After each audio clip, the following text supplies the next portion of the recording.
Supreme court के हुक्म पर कराची में तजावुजात के खिलाफ ऑपरेशन शुरू हो गया है और तजावुजात पर कायम बिल्डिंग्स, दुकानों और घरों को मस्मार किया जा रहा है। मगर यहाँ अहम सवाल यह है कि क्या उन इदारों और शख्सियात के खिलाफ भी कोई कार्रवाई होगी जिन्होंने कई साल पहले गैर कानूनी तरीके से न सिर्फ ये प्लॉट्स फरोख्त किए बल्कि लीज भी जारी किए, साथ ही सरकारी और रफाई ज़मीनों पर कब्जों और तामीरात में सहूलत कारी की। खासतौर पर जब बरसाती नालों के गिर्द रिहायशी आबादियाँ कायम की जा रही थीं तो तब भी इन इदारों ने अपनी जिम्मेदारियां पूरी नहीं की और खामोश तमाशाई बने रहे या फिर ताउन करते रहे। ये सवाल भी अहम है कि जिन लोगों के घरों को गिराया जा रहा है क्या हुकूमत उन्हें मुतबादिल फराहम करेगी। आज वज़ीर आला सिंध ने भी नस्ला टावर की तामीरात और अलादीन पार्क में कायम तजावुजात की जिम्मेदारी KMC पर डाल दी।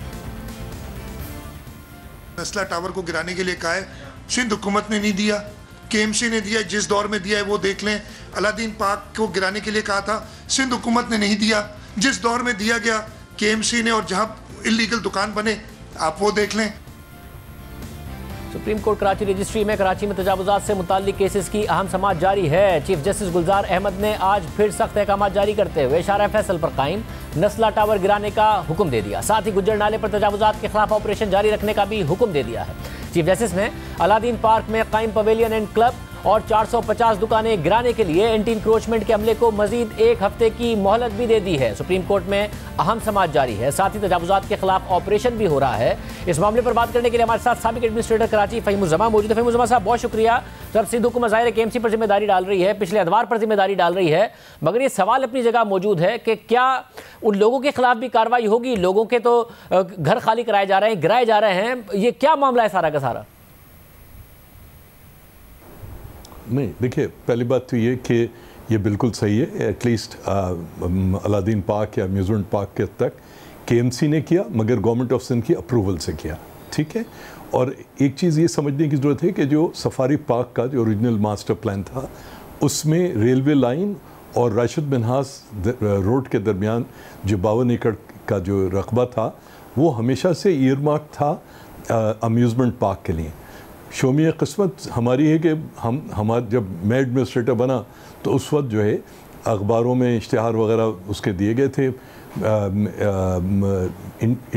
मतलब वो जो थी बिड्स और प्रपोजल्स इनवाइट किए गए थे और हमने जो है इनको शॉर्ट लिस्ट किया जो मौजूदा वो हैं। KMC खिला में तो कोई चीज़ नहीं है ना। KMC बहरहाल गवर्नमेंट ऑफ सिंध के मातहत है, लोकल गवर्नमेंट डिपार्टमेंट के अंडर आती है और उसकी अप्रूवल के बगैर, planning and development ACS PND की अप्रूवल के बगैर तो इस तरह की कोई चीज़ नहीं हो सकती।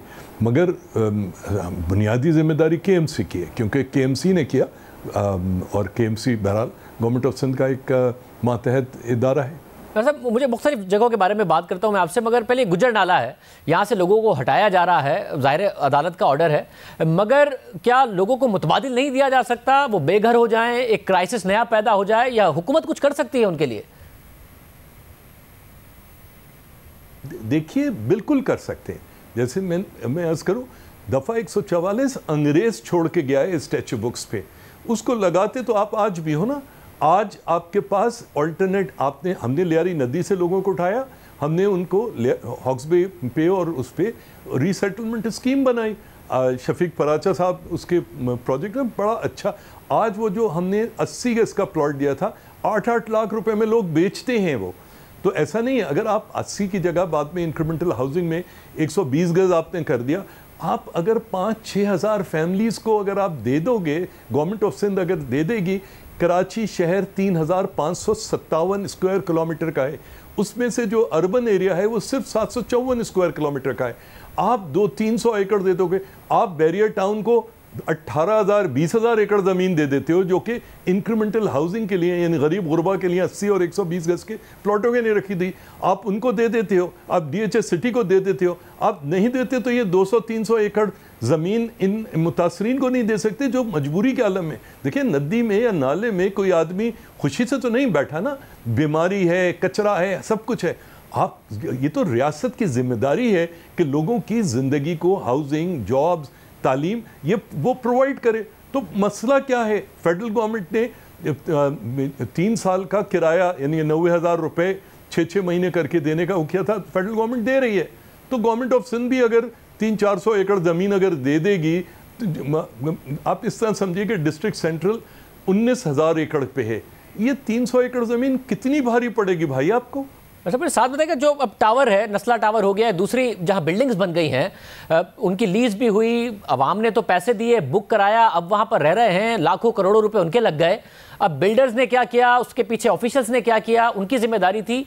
इस अवाम का क्या कसूर है? इनको कैसे कॉम्पेंसेट किया जाए? जी, नस्ला टावर की देखिए बात है तो उसकी बाकायदा किसी ने परमिशन ली, ठीक है, उसका प्लॉट था, उसने और सिंधी मुस्लिम से कराया, जो भी किया। बिल्डर ने गलत काम किया, ठीक है, उस बिल्डर ने इन्वेस्टमेंट्स की, बिल्डर ने पैसे कमाए, बिल्डर जिंदा है। वो तमाम सरकारी अफसरान जिन्होंने गलत काम किया वो जिंदा हैं। लोगों के ऊपर जुर्माने होने चाहिए। आप नस्ला टावर गिराइए, आप जो बिल्डर्स हैं, जो लोग हैं जिन्होंने पैसे बनाए, उनसे उनके पैसे वापस करवाइए।